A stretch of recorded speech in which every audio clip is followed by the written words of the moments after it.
চিরাং জেলার বিজনি ২ নম্বর ভেটাগাঁও এলাকায় জমির সীমানা ভাঙচুর, অবৈধ দখলের চেষ্টা, মারধর, শ্লীলতাহানি এবং হত্যার হুমকির অভিযোগকে কেন্দ্র করে এলাকা জুড়ে চাঞ্চল্যের সৃষ্টি হয়েছে। অভিযোগ উঠছে ২ নম্বর ভেটাগাঁও বাসিন্দা সবিতা সাহা বিজনি থানায় একটি মামলা দায়ের করেছেন। অভিযুক্তরা তাকে এবং তার পরিবারের সদস্যদের হত্যার হুমকি দিয়েছে বলে মামলায় উল্লেখ করা হয়েছে। ঘটনার সঙ্গে জড়িতদের বিরুদ্ধে যথাযথ আইনি ব্যবস্থা গ্রহণের দাবি জানিয়েছেন অভিযোগকারী। ঘটনাকে কেন্দ্র করে এলাকায় তীব্র প্রতিক্রিয়ার সৃষ্টি। পুলিশ অভিযোগ গ্রহণ করে বিষয়টি তদন্ত শুরু করেছে। চিরাগের বিজনিতে জমির সীমানা ভাঙচুর, মারধর, হত্যার হুমকির অভিযোগে চাঞ্চল্য। ঘটনাকে কেন্দ্র করে দুই পক্ষের মধ্যে মতবিরোধ। ঘটনার তদন্ত শুরু করেছে পুলিশ।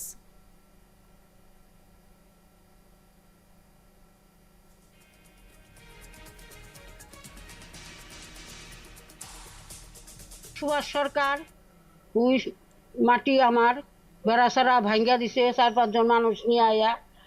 তারপরে এলো ওরে আমার মাটিটা ভাঙবার কারণে অনুমতি কেরা দিল।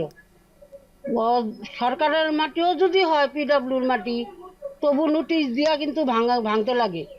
কিন্তু ওই আমার কিরকম করে ভাঙা দিল, আমার সব সীমানার কুটা টুটা উঠায় নিছে। আমি গেছি, আমারে ধাক্কা মেরে দিছে, একটা ঘুষি মারছে। কোন হিসাবে মারলো এটা লাগে? সুভাষ সরকার।